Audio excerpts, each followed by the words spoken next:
du royaume des cieux sur la terre, le lieu où sa gloire habite.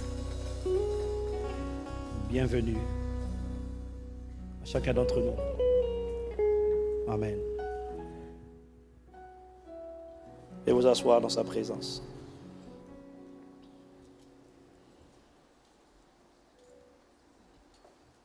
Je dirais à quelqu'un, il sera glorifié dans ma vie.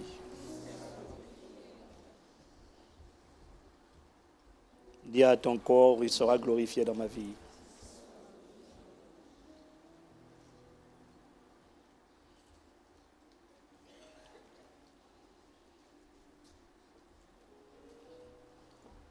Alléluia. Merci. Nous avons reçu beaucoup pendant les 4 jours de séminaire avec le pasteur Karambiri la semaine dernière et je n'ai pas reçu la conviction d'enseigner, quoique. J'ai surtout envie de digérer et comme a dit le pasteur Karambiri, ce sont les mêmes choses que nous enseignons et le Saint-Esprit, alors que nous avons commencé, nous sommes toujours sur notre voyage pour la possession de notre héritage. Le Saint-Esprit m'a convaincu de revenir encore et encore sur les mêmes choses. Alors en fait, en écoutant bien le pasteur Karambiri, vous vous êtes rendu compte qu'il nous a longuement parlé. Finalement, on a beaucoup parlé de la foi, de la manière dont opère la foi. Comment elle a commencé avec Abraham et comment Abraham a commencé dans la foi. Et comment sa foi est allée en s'affermissant. Au début, elle était chancelante, vacillante. Elle chancelait. Et ces vérités nous serviront également bientôt. Et nous allons garder cette précieuse série d'enseignements lorsqu'on va parler notamment de comment fait-on pour combattre, pour prendre possession de son héritage. Et qu'on parlera de revêtir les armes ou encore l'armure de Dieu. Et c'est là que beaucoup d'entre nous vont découvrir Dieu comme un gladiateur. Ce n'est pas un gladiateur, mais l'armure. Si tu as vu Gladiator, tu comprendras de quoi je parle. Lorsqu'on parle de l'armure, on ne va pas combattre sans armure. Et en fait, dans tout ce que le pasteur Karambiri a expliqué, en fait, il nous expliquait, je ne sais pas si vous vous êtes rendu compte de cela, il expliquait en fait comment fonctionne le bouclier de la foi. Le bouclier de la foi fait partie des armes que tout croyant déterminé à posséder son héritage doit savoir manier. En fait, c'est de ça qu'il a parlé. Parce que la foi agit, la foi opère dans nos vies comme un bouclier qui sert à éteindre les trains enflammés du malin. Accorde-nous la grâce de comprendre ces choses, de les approfondir, Père, au nom de Jésus. Dis-moi Amen. J'ai parlé la dernière fois du thème, j'ai commencé le thème « Combattre » pour prendre possession de son héritage. Et j'ai commencé en vous parlant du but ultime de Dieu. Il y a plusieurs buts. On a dit que Dieu fait toutes choses pour un but. Il n'y a pas un but pour Dieu. Il a plusieurs buts qu'il poursuit. Mais il y a ce qu'on a défini, ce qu'on a appelé le but ultime. Le salut est un but, c'est la volonté de Dieu. Passer par le désert, c'est également un but. C'est une étape qu'il permet pour un but. Posséder son héritage, c'est un but. Vivre la vie abondante, c'est la volonté de Dieu. C'est un des buts de Dieu. Pour ta vie et pour ma vie. Dis-moi Amen. Mais il y a ce qu'on appelle le but ultime de Dieu. Et on a dit que ce but, ce n'est pas juste de sauver l'homme pour le sauver, de racheter l'homme pour le racheter. Le but ultime n'est même pas uniquement pour Dieu de se faire connaître, quoique ce soit très important. Parce que si tu ne le connais pas, tu ne fais pas confiance. Voilà pourquoi il veut se révéler. Voilà pourquoi il permet les épreuves. Les épreuves ne sont pas des plateformes, ce ne sont pas des circonstances de la vie qui doivent nous pousser à murmurer. Les défis, les montagnes ne sont pas des circonstances qui doivent nous pousser à nous plaindre. Ce sont des circonstances qui doivent nous pousser à chercher Dieu d'une autre manière. Parfois, parce que parfois Dieu veut qu'on aille juste un peu plus en profondeur. Tu ne connais que le Dieu qui pourvoit. tu n'as jamais expérimenté le Dieu qui guérit. Les circonstances arrivent, Dieu les permet. Pas pour ta confusion, pour ta destruction, mais pour te révéler une autre facette de sa personne. Afin que lorsque tu diras, je connais Dieu, tu sois authentique et consistant. On a dit que ce but ultime, c'est reprendre possession de la terre afin d'y répandre sa gloire. Voilà pourquoi les chants où on demande à Dieu de déverser sa gloire sont des chants qui correspondent parfaitement à la volonté de Dieu. Parce que c'est ce qu'il désire exactement. Et il aime quand on lui demande, sois glorifié. Le mot gloire, c'est le mot grec doxa. C'est le mot grec doxa. En fait, doxa, c'est l'expression ou l'apogée, l'expression optimale, maximale d'une chose. On dit qu'une fleur est dans sa gloire lorsqu'elle a sorti tous ses bourgeons, lorsque tout ce qu'elle pouvait sortir est manifesté. Tout ce qui était potentiellement en elle devient visible. On dit que le soleil est dans sa gloire lorsqu'il est à son zénith, lorsqu'il brille de toute sa force et de toute son expression. Et qu'après ça, il n'y a rien d'autre. Et que la terre soit remplie de sa gloire, ça c'est la volonté de Dieu. Ça veut dire remplie de manière que l'expression visible de Dieu soit sur la terre. Que l'on voit Dieu sur la terre. Dieu à travers ses paroles. Lorsque Dieu donne une parole et que la parole s'accomplit, alors la gloire de Dieu est manifestée. C'est pour ça que dans Jean 1, il dit, nous avons contemplé sa gloire. Lorsque la parole est faite chair, nous avons contemplé sa gloire. Lorsque la parole s'accomplit, la gloire est manifestée.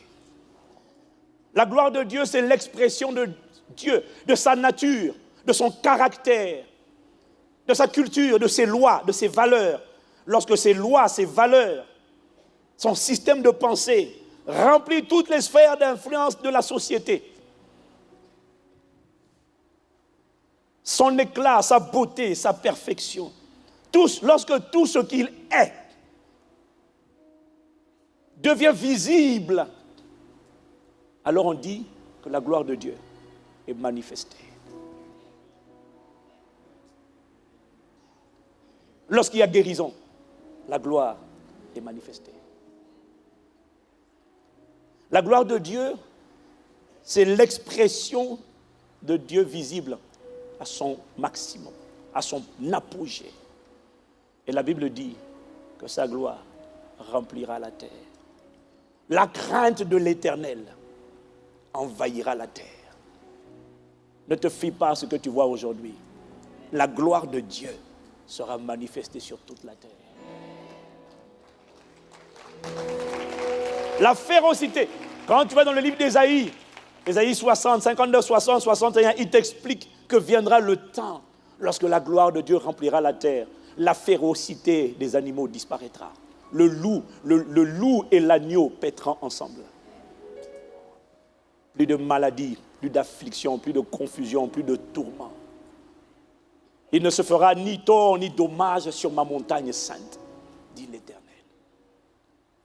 Oh, manifeste ta gloire. Manifeste ta gloire. Lorsque les nations disent, mais où est donc ton Dieu? Je dis, manifeste ta gloire. Ça veut dire, pas moi, mais que l'on te voit, toi.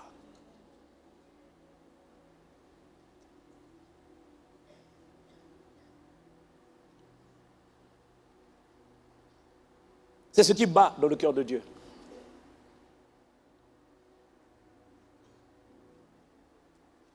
Lorsque sa nature, sainteté, pureté, lorsque dans son palais, la Bible dit dans son temple, tout s'écrit gloire. Lorsque tout en nous dit saint, saint, saint. Parce qu'il n'y a plus d'impureté.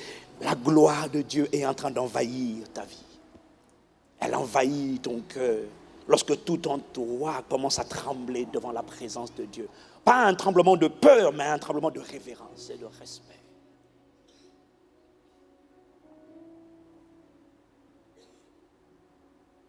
Il Il faut demander à Dieu de glorifier son nom. Demande-le souvent. Demande-le tous les jours. Donne gloire à ton nom. Pas à moi, mais à ton nom. Donne gloire. C'est-à-dire que ce soit toi qui t'exprimes. Parle à travers moi. Exprime-toi. Et quand Dieu s'exprime, ce sont des cascades de témoignages. Quand Dieu s'exprime, les nations font silence et savent que l'Éternel est Dieu. Quand Dieu s'exprime, il confond les méchants, les ennemis, les conspirateurs et les intrigueurs. Il impose l'ordre divin.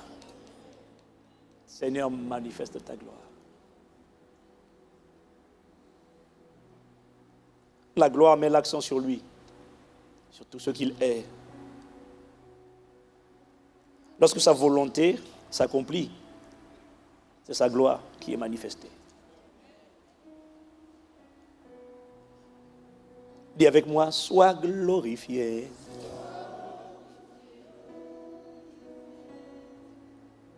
Sois glorifié, sois glorifié dans mon histoire. Sois glorifié en moi et par moi.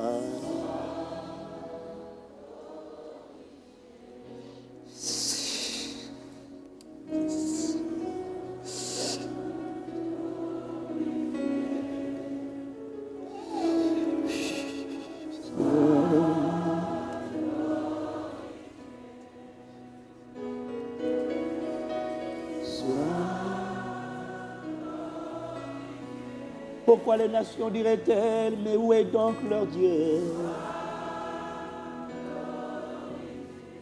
Notre réponse sera une prière.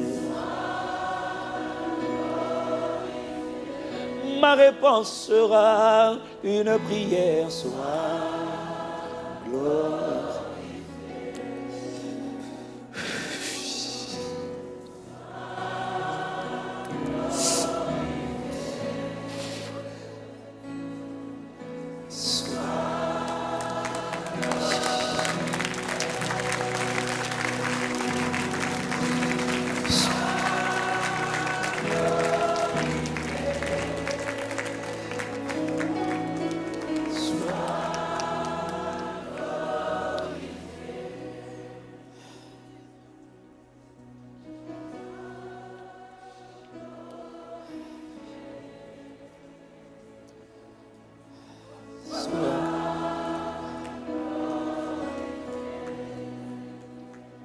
L'heure vient.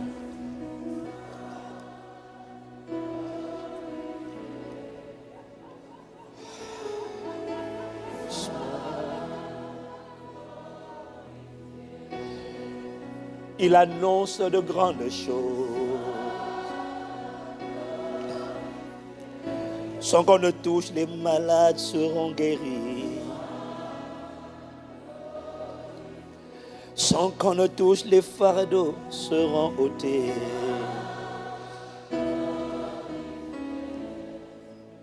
Exprime-toi au Christ.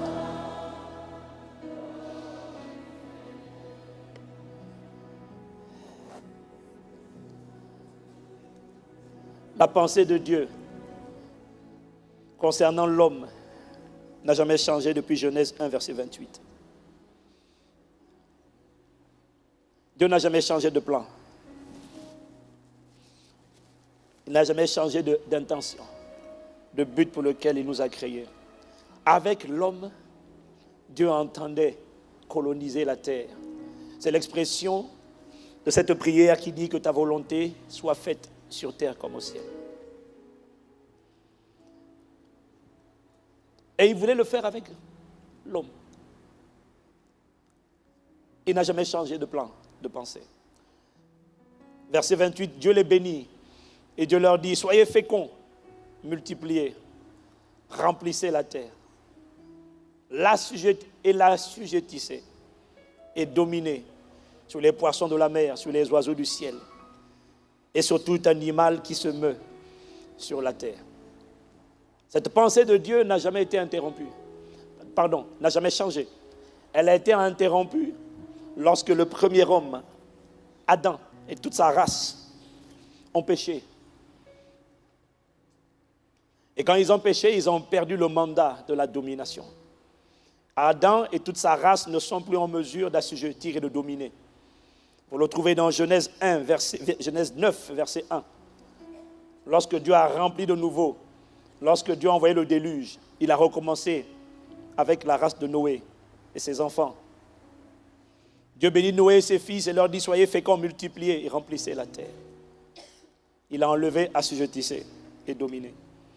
Parce que la race adamique ne peut pas dominer, elle ne peut pas assujettir, elle ne peut pas soumettre la création, elle ne peut pas soumettre les virus, les microbes, les parasites, les démons, elle ne peut pas dominer. Mais merci pour la nouvelle création. La gloire de Dieu, c'est le but ultime de Dieu. Et ce but ne devrait jamais nous quitter. Voilà pourquoi de temps en temps, il est important de revenir sur la vision globale pour que tu ne centres pas l'évangile autour de toi, ton, tes, mon, ma, mi, moi, mais. Et Jésus a rappelé également, d'une autre manière, que Dieu veut voir sa gloire remplir la terre. Dans Matthieu 28, au verset 18 à 20. Lorsqu'il dit, allez, faites de toutes les nations des disciples, baptisez-les au nom du Père, du Fils et du Saint-Esprit, et enseignez-leur à observer, à mettre en pratique tout ce que je vous ai prescrit. Il a dit, allez, faites de toutes les nations des disciples. D'autres versions disent, faites des disciples dans toutes les nations. Ça veut dire emmener les nations à devenir des élèves, des adeptes de mon système de pensée. Qu'ils soient libérés de Platon, de Aristote, de Freud, de Nietzsche, de Socrate, mais emmenez-les à embrasser mon système de pensée. Un disciple, c'est d'abord quelqu'un qui se soumet à la discipline d'un maître et qui embrasse son système de pensée. Au verset 20, il dit, enseignez-leur à observer, mettre en pratique tout ce que je vous ai prescrit. Jésus n'a pas dit d'emmener toutes les nations à la conversion, parce que Dieu sait que toutes les nations ne se convertiront pas. Certains choisiront volontairement de rejeter Dieu. Mais il dit, enseignez les nations à mettre en pratique, à observer ce que je vous ai prescrit, c'est-à-dire mes lois. Faites en sorte que mes lois régissent, régulent, influencent les valeurs, les principes, les systèmes, les piliers de chaque société. Faites en sorte que mes lois, mes principes, mes valeurs entrent dans la Constitution, entrent dans l'éducation, dans la culture, dans les médias, dans toutes les sphères d'influence. Faites en sorte que ce soit mes principes qui prévalent. Ainsi, la bénédiction de Dieu pourra se déverser sur cette nation. Et cette nation connaîtra le bonheur et la prospérité à laquelle elle aspire. Selon qu'il est écrit dans Psaume 33, verset 12. Heureuse la nation dont l'Éternel est le Dieu. Heureux le peuple qui choisit pour son héritage. Heureuse la nation dont l'Éternel est le Dieu. Une nation dont l'Éternel est le Dieu, ce n'est pas une nation où tout le monde est converti à Dieu. Une nation dont l'Éternel est le Dieu, la vérité c'est qu'il n'y aura jamais tout le monde de converti. Mais rappelez-vous, il y a les péchés individuels et puis il y a les péchés constitutionnels. Une nation dont l'Éternel est le Dieu est une nation qui reconnaît Dieu comme étant le seul véritable Dieu dans sa constitution. Ça veut dire qu'elle sait qu'elle existe par la grâce de Dieu. Elle rend la gloire à Dieu dans la constitution. Ça veut dire que tout ce qu'elle fait est basé sur la parole de Dieu. Et influencé par les valeurs du royaume. Et ça veut dire qu'elle n'autorise aucun autre culte officiel si ce n'est à Dieu seul. À personne d'autre qu'à Dieu, pardon. Et ça s'accomplira. Ça s'accomplira pas seulement quand Jésus reviendra. Ça s'accomplira parce que Dieu lève un peuple qui va aller imposer l'ordre divin dans les constitutions des nations. Ça s'accomplira parce que Dieu lève un peuple de conquérants. qui va prier, mais qui va aussi agir et aller. Quand il a dit aller, il entendait par là aller. Aller dans les ministères, dans les gouvernements, dans les municipalités, dans les écoles, dans les directions, aller partout. Et à enseigner ces gens à observer ce que je vous ai prescrit. Seigneur, lève le peuple, lève un peuple qui le fera. Jamais nous ne devons perdre de vue ce but ultime parce que c'est le baromètre qui permet de mesurer la réussite, l'accomplissement de notre but sur la terre, la réussite de notre présence sur la terre. C'est ce baromètre-là, le but ultime de Dieu. Si tu prends possession de ton héritage, ta vie est transformée. Et quand ta vie est transformée, ça fait de toi un témoignage vivant.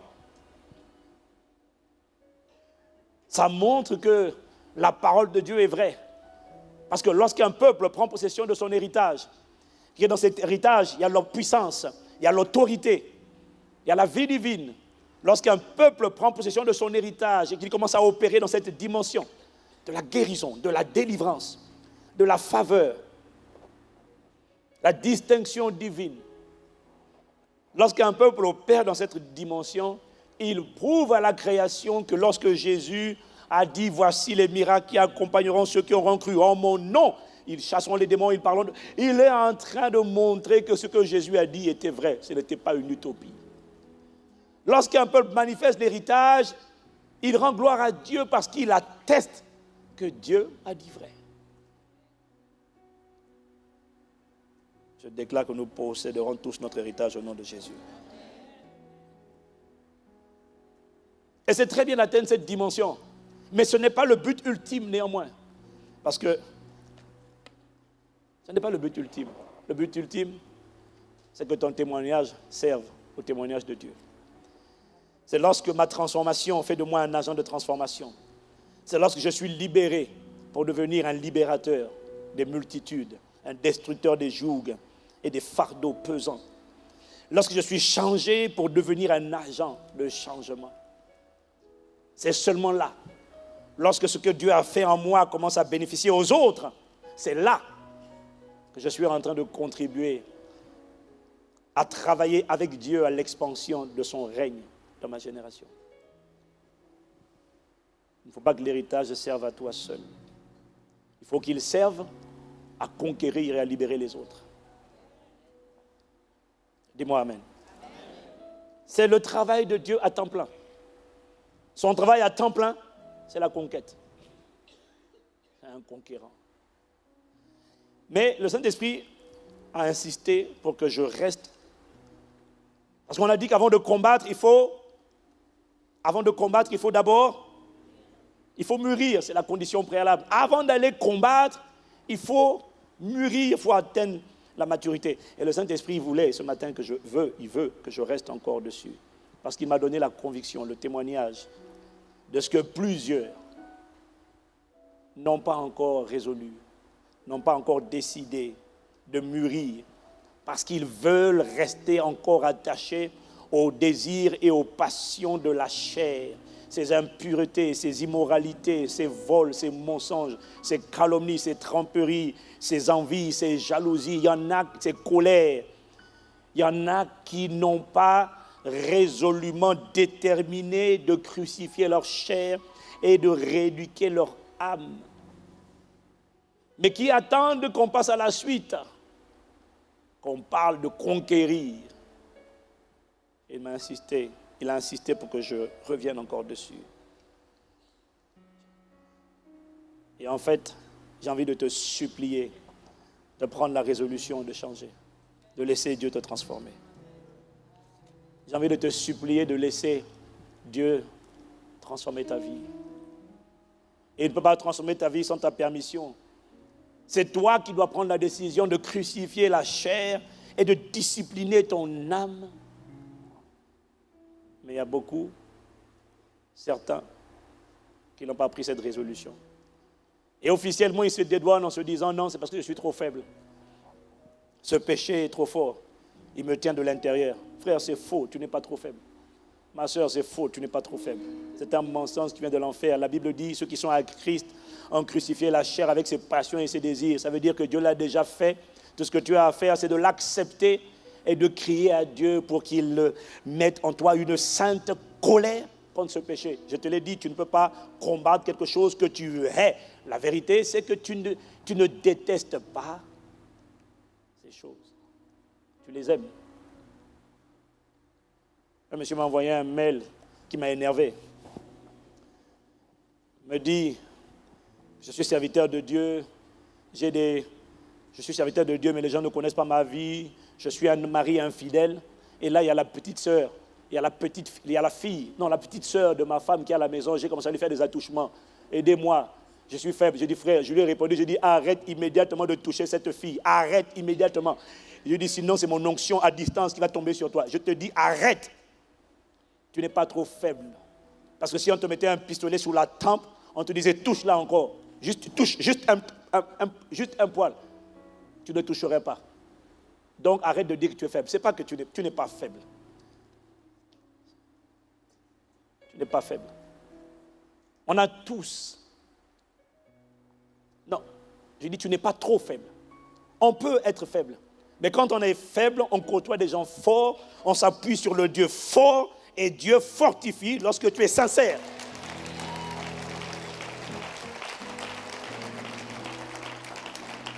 Ton problème, c'est que tu dis je veux changer, mais en fait tu ne veux pas changer parce que tes actes prouvent ta foi. Les actes prouvent ce que tu veux dire. Quelqu'un qui dit je veux travailler et qui reste à la maison toute la journée, qui n'envoie aucun courrier, aucune lettre de motivation, aucun CV, et te dit mais je vais chercher du boulot, est-ce que tu le prends au sérieux? Tu dis non. Tes actes te trahissent. Tu n'as pas envie. Tu dis avec les mots mais tu ne le penses pas. Alors tu devrais aller devant Dieu sincèrement et dire Dieu accorde-moi Seigneur la grâce de détester ces choses. On a tous été faibles. Nous tous, on est passés par là. Si Dieu en a libéré plus d'un, et nous sommes nombreux à avoir été libérés, pourquoi pas toi? La différence qui s'est faite hier, c'était juste la sincérité du cœur. On criait sincèrement à Dieu de tout notre cœur et on disait, Seigneur, aide-moi, je t'en supplie. Ne me laisse pas tomber, ne me laisse pas, je t'en prie. Accorde-moi la grâce de haïr ce que tu as en horreur et la grâce d'aimer ce que tu aimes. Arrête de dire que tu es trop faible.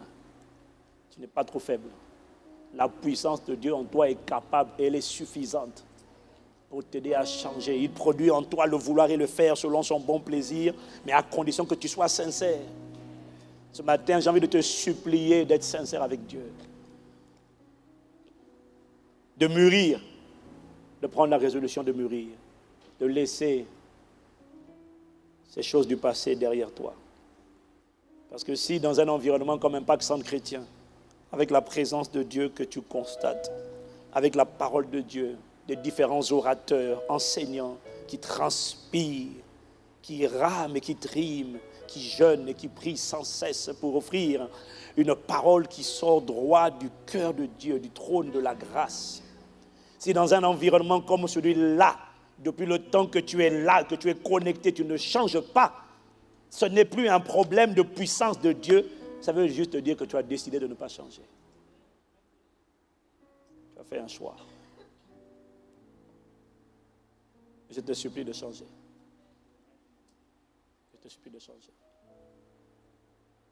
Quand je dis ça, j'ai compassion. Je ne parle pas d'une personne qui vient de se convertir, qui est en train de lutter. Je ne parle pas de ça. Je parle d'une personne qui est là depuis longtemps, qui a dépassé le stade, les 3 ans légaux devant Dieu pour devenir mature. Et qui n'a pas envie. Qui n'a pas envie de se battre. Comment peux-tu me dire, non, bats-toi. Si tu as des pensées bizarres, tu as des tendances bizarres, des pulsions bizarres, c'est un démon qui est derrière. Bats-toi. Ne te laisse pas faire. Comment expliques-tu qu'il y a des choses que tu arrives à faire, comme aller coucher à gauche, à droite, aller abuser des autres? Mais pourquoi est-ce que tu arrives à ne pas prendre un pistolet et puis tirer sur les gens? Parce que tu sais que là, si on t'attrape, c'est plus compliqué. Tu choisis les péchés dans lesquels tu tombes Et tu dis, je suis trop faible. Non, tu n'es pas trop faible. C'est juste qu'il y en a, tu sais que tu ne peux pas, parce que tu es cuit. Et puis il y en a, tu sais que tu peux slalomer.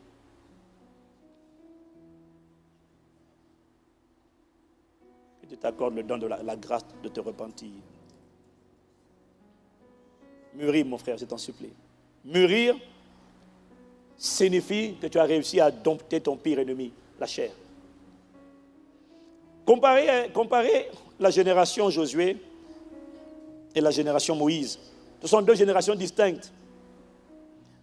Ce sont deux générations différentes. La génération Josué, Moïse, celle qui est sortie d'Égypte, et la génération Josué, celle qui est rentrée à Canaan. Vous remarquerez que leurs yeux ont regardé les mêmes géants. Les yeux du peuple de la génération Josué regardaient les mêmes géants qu'avaient vus leur père. Mais contrairement à leur père, qui gesticulait, qui s'agitait, quand ils ont vu les géants, ils étaient effrayés. Contrairement à la génération Moïse, la génération Josué était calme, sereine, détendue. La génération qui est sortie d'Égypte, elle s'agitait, elle se plaignait à la moindre difficulté. Mais la génération Josué, devant les mêmes géants, les mêmes montagnes, les mêmes obstacles, les mêmes adversités, elle était sereine, elle était détendue. Pourquoi? Quelque chose s'était passé dans le cœur de ce peuple de la génération Josué. Et le pasteur Cambéry nous en a parlé également. Abraham a connu le même parcours. Un parcours en dents de scie, un parcours qui chancelait. C'est normal de commencer par là, c'est normal, tout le monde commence par là. Il n'y a personne qui commence à marcher avec Dieu avec une foi ferme, une foi solide, ce n'est pas vrai. Tout le monde commence en chancelant, tout le monde commence en étant bombardé. Abraham, c'est aujourd'hui qu'on comprend que le fait que Abraham, Dieu lui dise de sortir, de quitter la maison de son père, de partir seul, il part avec Lot. Dieu lui dit de rester à Canaan. Dès qu'il voit la famille, lui, il va. Il décide d'aller en Égypte. Et sur la route de l'Égypte, il s'arrête à Guéra, chez Abimelech. Au lieu de dire à Abimelech, c'est ma femme, il dit, c'est ma sœur. Quand on regarde la vie d'Abraham, on regarde effectivement cette inconstance. Il était agité dans son âme. Il n'était pas serein dans son âme. Et c'est ce que le pasteur Cambéry nous a expliqué, le cheminement d'Abraham. Mais il est arrivé à un temps dans la vie d'Abraham où Abraham a cessé de gesticuler, de s'agiter. Il est rentré dans ce qu'on appelle le repos. Il savait que ce que Dieu avait dit, il était capable de l'accomplir et que ce n'était qu'une question de temps avant la manifestation. Et il était dans le repos. Il ne s'agitait plus. Et c'est cette dimension qu'a expérimenté la génération Josué. Comment ont-ils fait? Ils sont arrivés au stade où ce que leurs yeux regardaient, ce que leurs oreilles entendaient, ce que leurs mains touchaient, c'est-à-dire leurs cinq sens, leur chair, ne parvenaient plus à les corrompre ni à troubler leur âme, parce qu'ils étaient devenus un peuple qui marchait par l'esprit. Ils obéissaient à la voix de Dieu. Et si vous lisez attentivement le livre de Josué, vous allez vous rendre compte que dans la génération Josué, celle qui est rentrée à Canaan, lisez. Vous allez voir qu'on ne trouve pas dans cette génération des cas collectifs de querelles, de murmures, de jalousie, des envies, de disputes, de rivalités, d'immoralité, de fornication. Lisez le livre de Josué, vous allez vous rendre compte que la génération qui est rentrée à Canaan, on ne parlait plus de ces choses, des enfantillages. C'était une génération qui avait mûri. Il n'y avait plus d'idolâtrie, il n'y avait même plus de désobéissance. Il y en a un qui a commis l'erreur de désobéir, il s'appelait Akan, lorsqu'ils sont rentrés à Jéricho. Il y en a un qui a transgressé, tout le reste du peuple a lapidé. On ne lapidera personne au nom de Jésus. Quelqu'un a voulu se lever pour sortir de l'église. Mais cette génération avait mûri. Désormais, elle obéissait à Dieu. Il croyait, ce peuple croyait dans la parole de Dieu. Il croyait que lorsque Dieu a dit « Je vous livre Jéricho », il savait que Dieu allait le faire. Là où leur père était terrifié, ils étaient confiants, ils étaient convaincus qu'il ne ferait qu'une bouchée de ces géants qui se tenaient sur le territoire de leur héritage. Que s'est-il passé? Un peuple avait mûri. Il était mature. Il était désormais prêt à quitter le stade du désert et à entrer dans la dimension de la conquête de Canaan. Voilà pourquoi il est déterminant de tout faire pour tenir le volant de ton âme, là, de la mener à obéir. C'est toi le responsable de ton âme. Voilà pourquoi il est déterminant de tout faire pour discipliner ton âme et pour ne plus laisser les désirs de la chair, les colères, les amertumes, tout ça, les impuretés, contrôler ton âme. Lorsque David dit « Mon âme bénit l'Éternel et n'oublie aucun de ses bienfaits », dis-moi Amen. Nous pensons que David était assis dans une chambre, dans une pièce, tranquillement en train d'écrire un texte. Mon ami, il faut lire le contexte dans lequel David écrit les psaumes. Il y a plusieurs psaumes comme celui-là où David a écrit des paroles à cause de la situation qu'il vivait. Quand David dit « Mon âme, bénis l'Éternel » et n'oublie aucun de ses bienfaits, c'est parce que David sentait au-dedans de lui de la lourdeur à cause des conditions, des situations, des circonstances difficiles par lesquelles il passait. Il sentait qu'il s'abattait au-dedans de lui. Voilà pourquoi tu vois, il dit « Pourquoi t'as battu au-dedans de toi, mon âme? Espère en l'Éternel, espère en Dieu, car je le louerai encore. » Il fait quoi? Il est en train de lutter avec son âme. Il dit « Toi là, pourquoi tu t'abats? Mon âme, bénis l'Éternel, n'oublie aucun de ses bienfaits. » Pourquoi? Quoi? Qu'est-ce qui t'arrive? Par cause de ce qui se passe aujourd'hui, tu oublies tout ce que Dieu a fait hier. Bénis l'Éternel. Et quand David veut chanter, il sent que, quand il veut chanter, il sent qu'il n'a pas envie de chanter. Alors il dit « Mon âme, on va chanter. » C'est ça, discipliner ton âme. Fais ce que Dieu te demande de faire, même quand tu n'as pas envie de le faire. Chante quand tu es triste. Chante quand tu es triste. Chante encore. Jusqu'à quand? Jusqu'à ce que tu sentes que la joie remplit ton cœur. N'oublie aucun de ses bienfaits, mon âme. Tu as une tendance ingrate à te plaindre, à t'apitoyer, à regarder toujours l'instant présent. Tu oublies toujours ce que Dieu a fait. Ça, c'est l'âme. Tu te rappelles facilement du mal qu'on t'a fait, mais tu ne sais pas bénir Dieu. Mon âme bénit l'Éternel. Obéis. On discipline son âme en obéissant. Tu ne sens pas, mais tu obéis. Tu n'as pas envie de chanter, mais adore. Dans une atmosphère comme celle de tout à l'heure, tu es venu brisé, frustré, chargé. Et reconnais que dans une atmosphère comme celle de tout à l'heure, ou dans cette atmosphère de la présence de Dieu, reconnais que cette présence te donne envie de mettre à terre tes problèmes et à juste de demander à ce qu'il soit glorifié. Tu attestes ainsi, tu montres à toi-même qu'en réalité, c'est possible. Et tu n'es pas obligé d'attendre qu'un pasteur ou qu'un chantre te conduise. Tu peux le faire avec un cœur pur, avec un cœur sincère. Tu peux pleurer si tu veux. Ce n'est pas grave. C'est naturel de pleurer. Et même quand tu pleures, attache-toi à Dieu. Et dis-lui, je ne serai pas couvert de honte. Non, non, non, non, non, non, non, non. Les gens me disent, mais où est donc ton Dieu? Je déclare et je décrète que je verrai ta gloire. En disciplinant ton âme, tu deviens une personne qui remporte la bataille intérieure.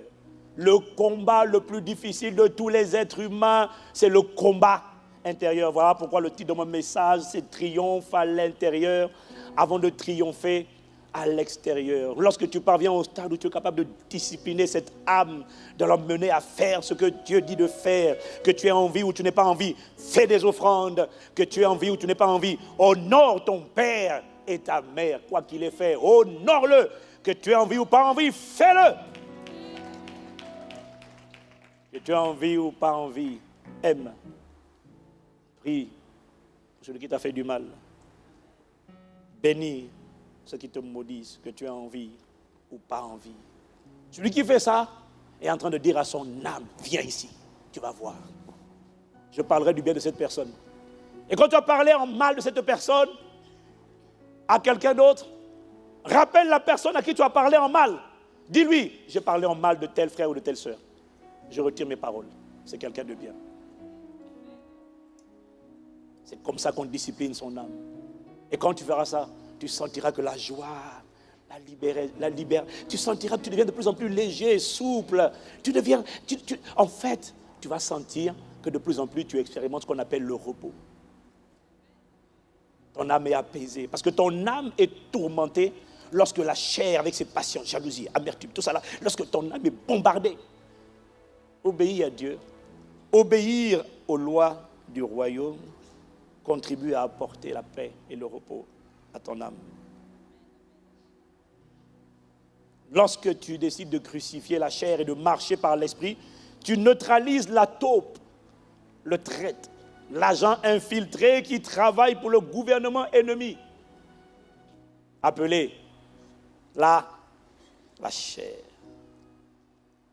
Lorsque tu décides de crucifier ta chair, de discipliner ton âme, alors tu fais en sorte que ton âme ne soit plus un champ de bataille dans lequel il y a des esprits méchants, des esprits mauvais qui cohabitent avec le Saint-Esprit à l'intérieur de toi et qui cohabitent avec le Saint-Esprit à l'intérieur de toi.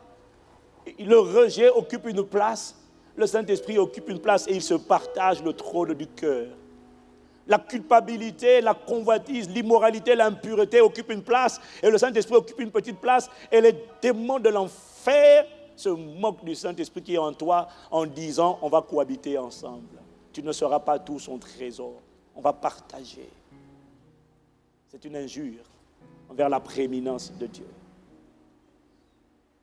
Lorsque tu décides de crucifier ta chair, de discipliner ton âme, le Saint-Esprit peut te conduire alors parce que tu as vaincu à l'intérieur. Et quand tu as triomphé à l'intérieur, tu es qualifié pour triompher à l'extérieur. Parce que voyez-vous, un pays qui est confronté à une guerre à l'intérieur, on appelle ça une guerre civile. Un pays, ou même une maison qui est confrontée, je prends pour le cas d'un pays qui est confronté à une guerre intérieure, une guerre civile, ne peut pas en même temps mener une guerre contre une nation extérieure. Elle peut, si elle veut, mais en fait, elle ne va jamais y arriver. C'est impossible de vaincre. Pourquoi? Parce que tu perds trop d'énergie, parce que c'est déjà le chaos à l'intérieur. Tu faiblis à l'intérieur, tu n'auras même pas la capacité de mobiliser des ressources puisque le pays est désorganisé. Comment peux-tu faire face à une guerre civile et en même temps faire face à une guerre contre quelqu'un à l'extérieur? C'est impossible. Si tu es d'accord, dis-moi amen. Tu ne peux pas. Jésus l'a dit dans ces termes, dans Matthieu 12, verset 25. Il a dit, tout royaume divisé contre lui-même est dévasté. Et toute ville ou maison ou personne divisée contre elle-même ne peut subsister. C'est impossible. Tu ne peux pas faire la guerre contre les géants qui t'attendent, qui sont assis sur ton héritage. Ça, c'est dans l'Ancien Testament. Dans le Nouveau Testament, ces géants sont l'équivalent des entités sataniques qui sont assises sur notre héritage. Mais elles sont délogées au nom de Jésus.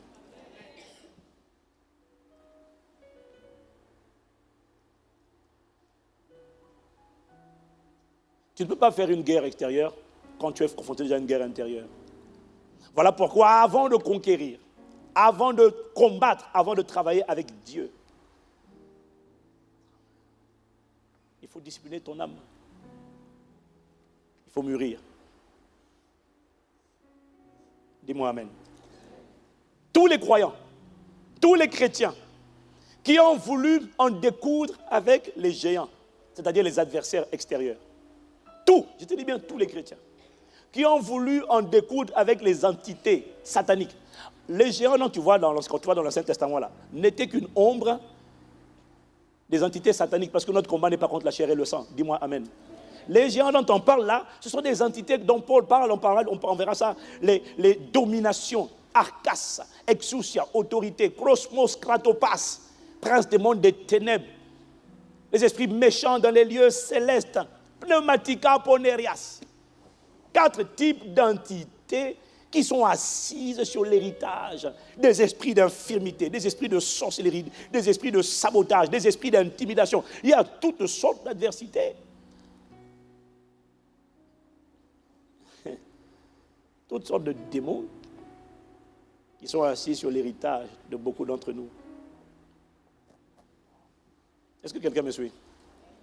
Tous les croyants qui ont voulu en découdre avec les géants, alors qu'ils n'étaient que des népios, des enfants soldats, bébés soldats, c'est-à-dire des gens vaincus à l'intérieur, vaincus par l'amertume, vaincus par le manque de pardon, vaincus par le rejet, vaincus par l'impureté sexuelle, vaincus par l'envie, vaincus par la jalousie, vaincus par l'ivrognerie, les excès de table. Tous les gens qui ont voulu en découdre avec les entités sataniques alors qu'ils étaient des bébés soldats se sont tous littéralement fait massacrer par le royaume des ténèbres.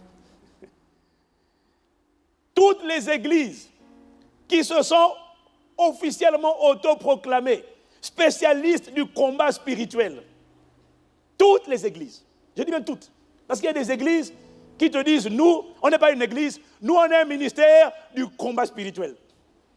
Quand tu viens d'accepter Jésus, leur premier enseignement, c'est découvre Satan. Mais au commencement, ce n'est pas Satan, au commencement, c'est Dieu. Mais eux, ils commencent par Satan, au lieu de commencer par le commencement. Ce qui est un désordre. Dis-moi amen. Amen. Tous les gens qui commencent, toutes les églises autoproclamées spécialistes en combat spirituel, observez, regardez. Et il y en a plein en Afrique, en Asie, en France, en Amérique. Il y en a partout. Dans les Caraïbes, il y en a partout. Ils se disent spécialistes. Et alors, ils bourrent le crâne de leurs croyants uniquement avec des messages sur le, soi-disant, le combat spirituel, à mon avis, auquel ils n'ont même rien compris. Alors, premier cours, au commencement, Satan. Deuxième cours, deuxième leçon, apprends à dire au nom de Jésus. Troisième leçon, esprit cafard. Quatrième leçon, esprit de chimpanzé, de rat.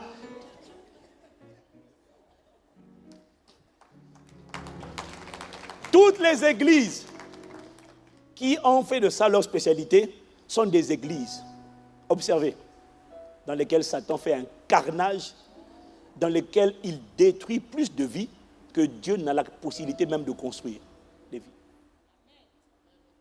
Là, je parle de l'expérience. Ce sont des églises où les chrétiens ne sont pas épanouis. Ils sont toujours tendus. Ils sont toujours stressés. Ils ont les rides dès l'âge de 15 ans. Ils vivent dans la psychose du diable, la peur. Un simple cafard, au nom de Jésus. Quand c'est un rat qui rentre sous le lit, alors là c'est fini. Au nom de Jésus, tuez-le. Ah. Comment peut-on vivre dans la psychose du diable, dans la peur du diable, alors que normalement, si on enseigne la vérité, la connaissance de la vérité affranchit de la peur. Comment peux-tu être enseigné sur qui est Satan et puis avoir peur de Satan? Ça veut dire que les enseignements que tu donnes sur Satan sont des enseignements bizarres. Parce que moi, quand tu m'enseignes dans la Bible qui est Satan, je suis détendu. Quand je vois que l'acte dont les ordonnances nous condamnaient a été détruit, quand je vois qu'il a dépouillé les autorités et les dominations, il les a publiquement livrés en spectacle, en triomphant d'elle par la croix. Ça veut littéralement dire qu'il a pris Satan et puis il a dit enlève le pantalon, enlève la chemise, enlève le t-shirt. Il a dépouillé, enlève ça, enlève. Et il a fini. Et quand il a fini, la dernière chose qu'il a fini, il a dit donne les clés de la mort. Donne les clés de la mort, donne ça, petit, donne ça. Oui, grand, donne les clés de la mort. Et puis il a pris, et puis il est parti. Il tient désormais dans sa clé les mains les clés de la mort, les clés du séjour des morts. Oh. Dis-moi amen.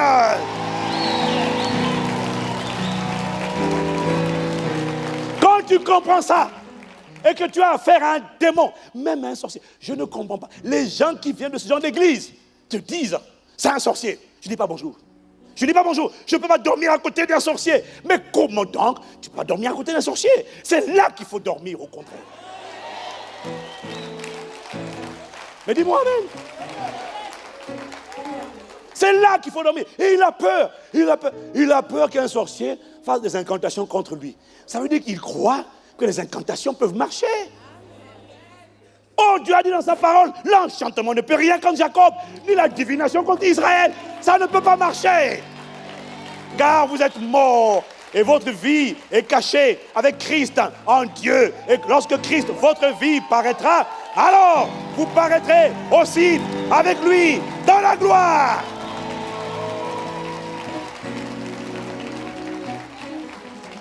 Comment fait-on pour avoir peur de quelqu'un qui touche les sciences occultes? Comment on fait?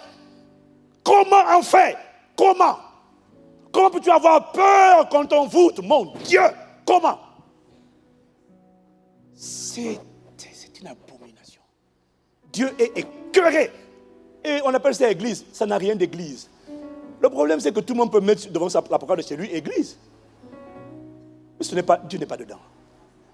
Ce sont des églises qui sont connues pour la maltraitance envers les enfants.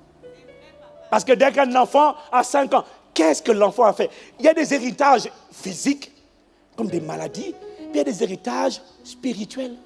Un enfant de 4 ans à qui son papa a dédié, a consacré à la sorcellerie. Tu sais pas que moi j'avais été dédié aussi? Mais quand les parents touchent à ces choses-là, ils pensent que c'est pour le bien des enfants. Ils, soi-disant, protègent, mais ils livrent les enfants. Ils font avec la connaissance qu'ils ont. Maintenant, l'enfant a 4 ans, on lui a donné tel héritage.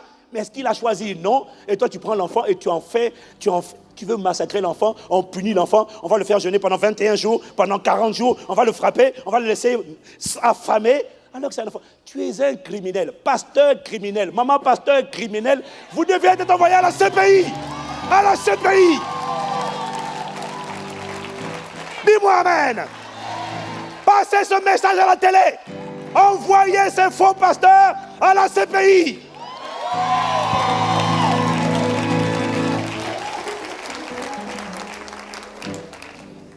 Dis-moi amen. Oui, c'est des crimes contre des enfants. Et on fait tout ça au nom de Jésus, c'est pour son bien. Quel bien? Des ignorants. Ce sont des églises qui comptent le plus grand taux de familles déchirées, divisées. Le plus fort taux d'escroquerie et d'enrichissement illicite chez les dirigeants. Ils n'ont aucune compétence, aucun diplôme, aucun talent. Tout ce qu'ils savent faire, c'est dire des bêtises sur un pupitre et de dire aux gens apportez l'argent. Et les gens, comme des moutons, chez nous on dit zoba zoba, comme des moutons, et puis ils l'emmènent aussi. Ça veut dire comme un neuneu. Ce sont des églises où il y a le taux le plus élevé de manipulation, d'oppression, d'intimidation, de maltraitance. Au final, le chaos. Et au final, ce sont des églises avec qui concentrent la plus forte population de népios, des bébés immatures, inconsistants au mètre carré.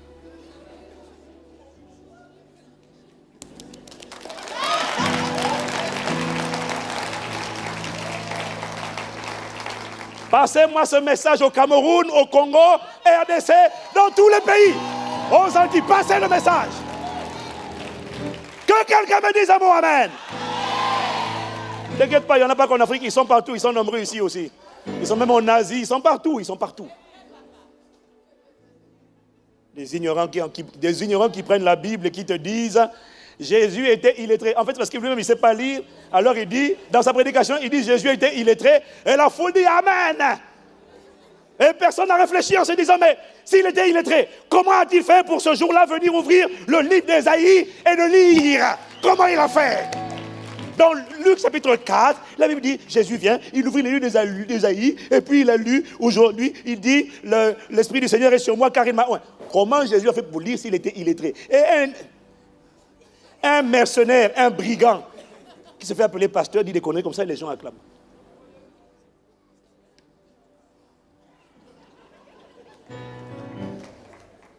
Il y a tellement de scandales et de dérives dans ce genre d'église, qui se font appeler église, au niveau du leadership jusqu'aux membres, qu'elles deviennent des plaies pour le gouvernement. Elles deviennent une honte pour le corps de Christ. Ça vient d'où ça? Ça vient du fait que des gens ont voulu entrer dans le combat contre des entités sataniques, alors que c'était des népios. Ils n'étaient pas matures.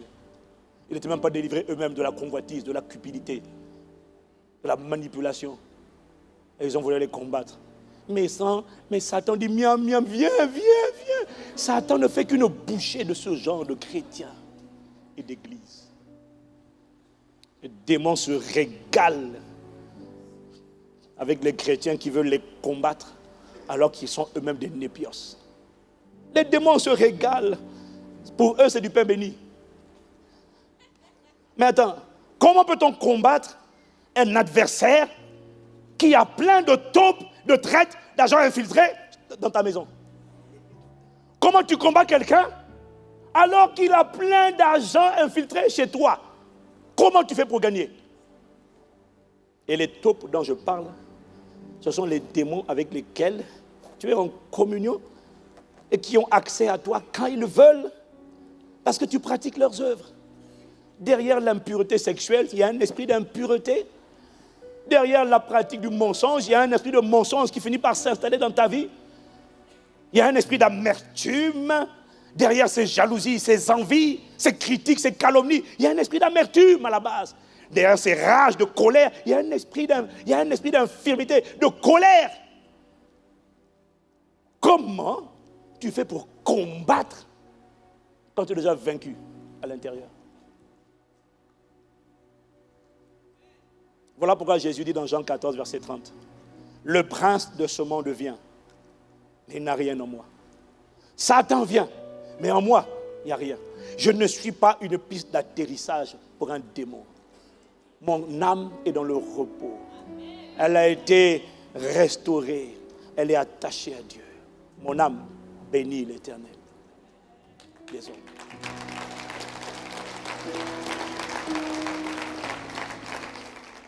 Voilà pourquoi on n'insistera jamais assez sur l'importance de la maturité spirituelle. Parce que la vérité, mon frère, ma soeur, c'est que Dieu attend de nous que nous passions à la partie la plus passionnante de la marche avec Dieu. La partie la plus passionnante de la marche avec Dieu, une fois qu'on est sauvé, ce n'est pas le désert, c'est après le désert. Lorsqu'on peut maintenant travailler comme un fils, une fille avec son père, main dans la main, pour veiller et œuvrer à l'expansion des desseins de la gloire de Dieu dans cette génération. C'est la partie la plus passionnante de la marche avec Dieu. C'est là où on atteint la stature d'âge d'homme adulte, d'homme mature, d'homme fait.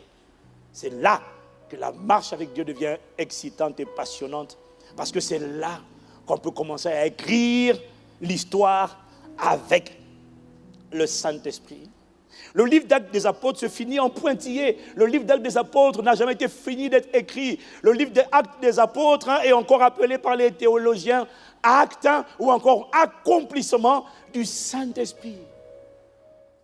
Ceux qui maturent et entrent dans la dimension de la conquête avec Dieu sont ceux qui laissent derrière les trois pointillés qui achèvent le livre des actes des apôtres ou des actes du Saint-Esprit, ceux qui marchent avec Dieu, ceux qui conquièrent avec Dieu, continuent la suite. Le livre n'a jamais été fini d'écrire. Ceux qui écrivent l'histoire, parce que ce qui compte, c'est pas qu'elle soit écrite sur des tables de pierre, mais c'est qu'elle soit écrite sur des tables de chair, dans les cœurs et dans le royaume des cieux.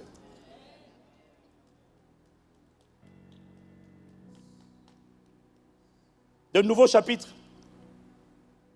sont ajoutés chaque fois qu'un homme, une femme accomplit des exploits avec Dieu dans sa génération, décide de travailler main dans la main avec Dieu pour détruire les œuvres du diable, renverser les forteresses, sortir de sa zone de confort, ne pas se contenter d'être un héritier, de posséder son héritage, mais de faire en sorte que quand je le possède, je serai un agent transformé pour transformer, changer pour changer le monde, guérir pour guérir les autres, libérer pour devenir un libérateur. C'est là, lorsque tu atteins la dimension où tu deviens un conquérant avec Dieu, c'est là qu'on commence à faire des exploits et c'est là que tu as rendez-vous avec la création, parce que c'est là, à cet endroit de la conquête avec Dieu, qu'on attend la manifestation des fils de Dieu. Aide-nous à être ces réponses. Incline la tête avec moi. Aide-nous à être ces instruments qui travaillent avec toi pour que ta gloire soit exprimée, pour que ta gloire soit révélée, soit glorifiée. Nous te supplions, Père, sois glorifié à travers nous, Seigneur, et par nous, sois glorifié. À travers les vases que nous sommes, au Père, sois glorifié.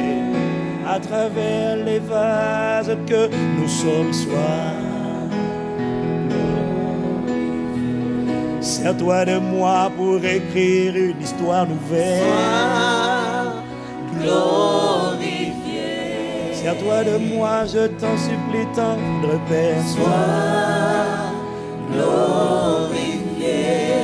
Non, non, non, ne me laisse pas où je suis, non, non, sois glorifié. Révèle ta gloire, manifeste tes œuvres. Sois glorifié. Sers-toi de moi, Seigneur, pour écrire ton histoire, l'histoire de l'expansion du royaume de Dieu. Sers-toi de moi comme un instrument, ô Père. Accorde-nous la grâce de travailler avec toi. Lorsque tu demandes qui enverra-t-on, je dis,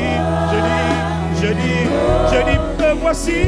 Lorsque tu demandes qui enverra-t-on, qui marchera pour nous, qui prêtera son corps comme étant mon temple sur la terre. Oh, je t'en supplie, sers-toi de moi, Seigneur, pour écrire l'histoire de l'expansion du royaume de Dieu. Ne me laisse pas où je suis, emmène-moi en eau profonde. Je t'en supplie, Seigneur, entends mon cri, je suis disposé. Entends mon cri, Père, je suis disponible. Oh Christ, que tu sois pleinement exprimé.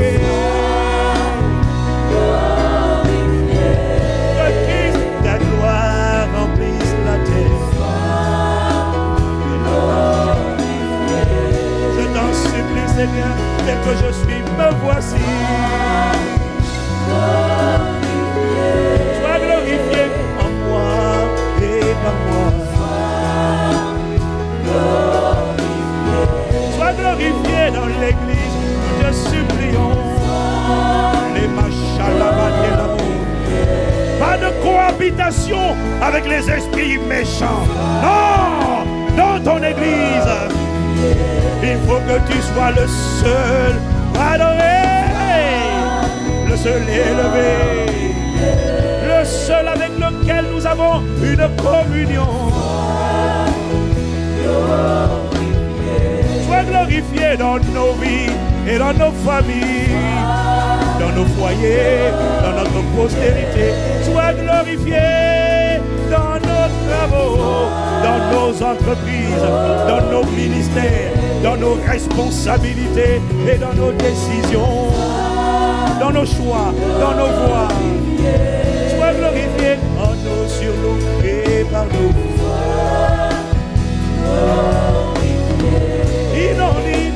Non, sois glorifié. Que ta gloire remplisse l'église, remplisse les familles, remplisse la terre, remplisse la francophonie, remplisse la France, remplisse nous de supplier.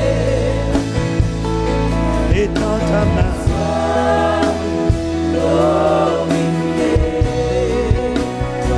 sois glorifié, sois glorifié.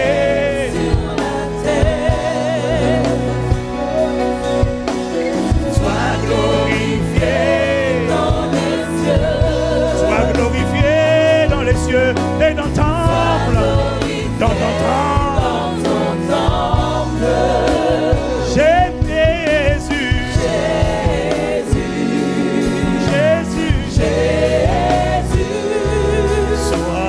Sois glorifié.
à jamais. Jésus, maintenant et à jamais.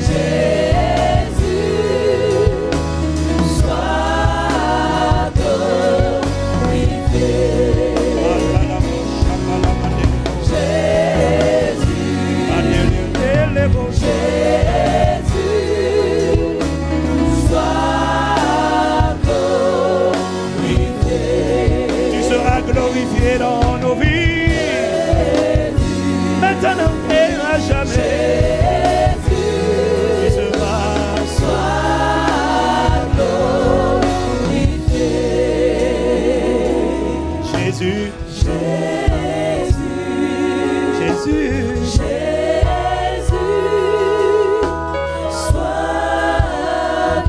annonce, élève la voix. Annonce les domaines dans ta vie dans lesquels il sera glorifié. Élève la voix. Élève la voix. Déclare, prophétise maintenant.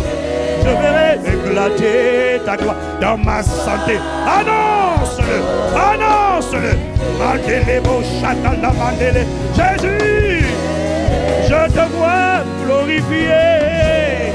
Je te vois manifester.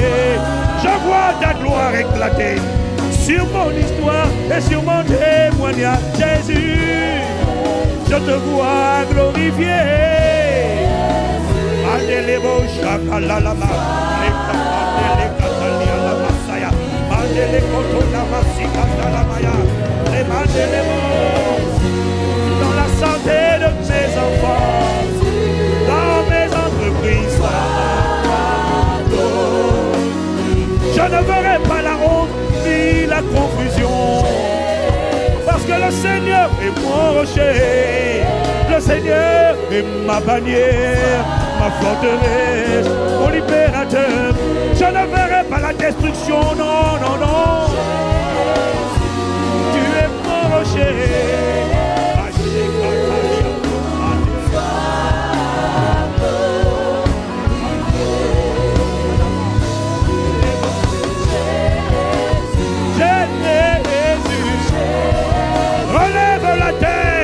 Les ténèbres ne régneront pas sur ta vie.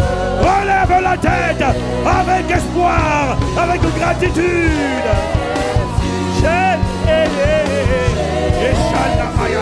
Alpha, Omega, commencement et la fin, le premier et le dernier.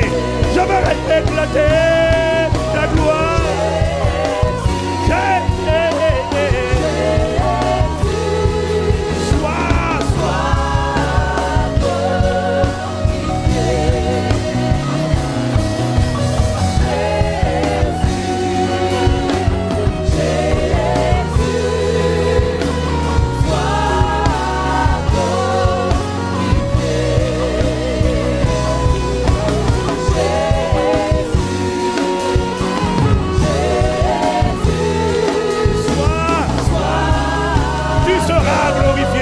Je n'ai pas demandé à un autre, à l'exception de Jésus le Christ. Alors je déclare et je déclare que toi seul seras glorifié. Ta parole sera faite chair. Tes promesses s'accompliront. Tes œuvres seront visibles. Ta volonté sera manifestée. Jésus soit. Jésus, Jésus.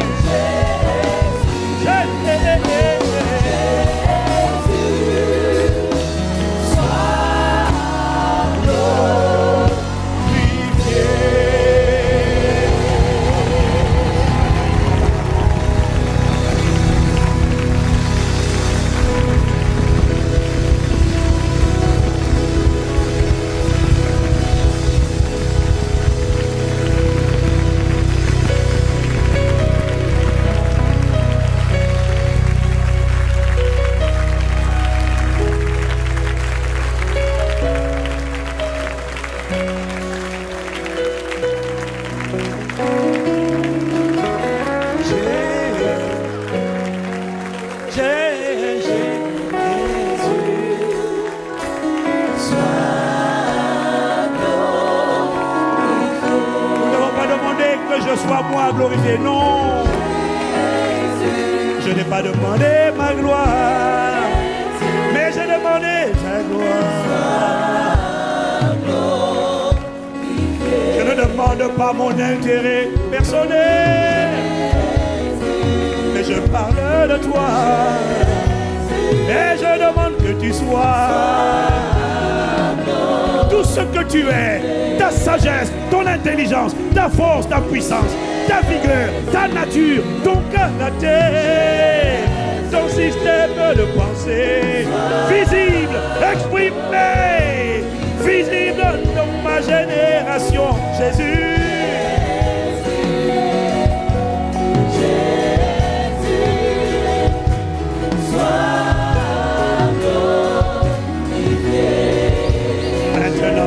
À jamais, à jamais.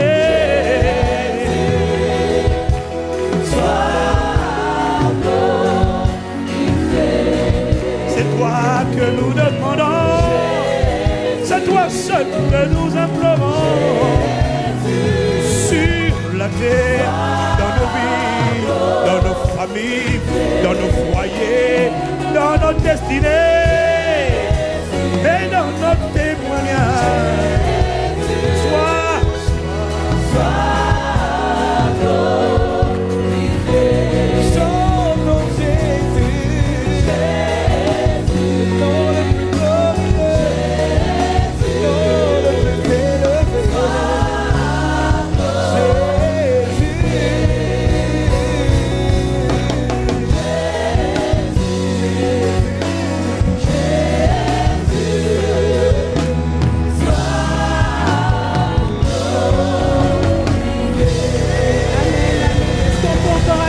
cette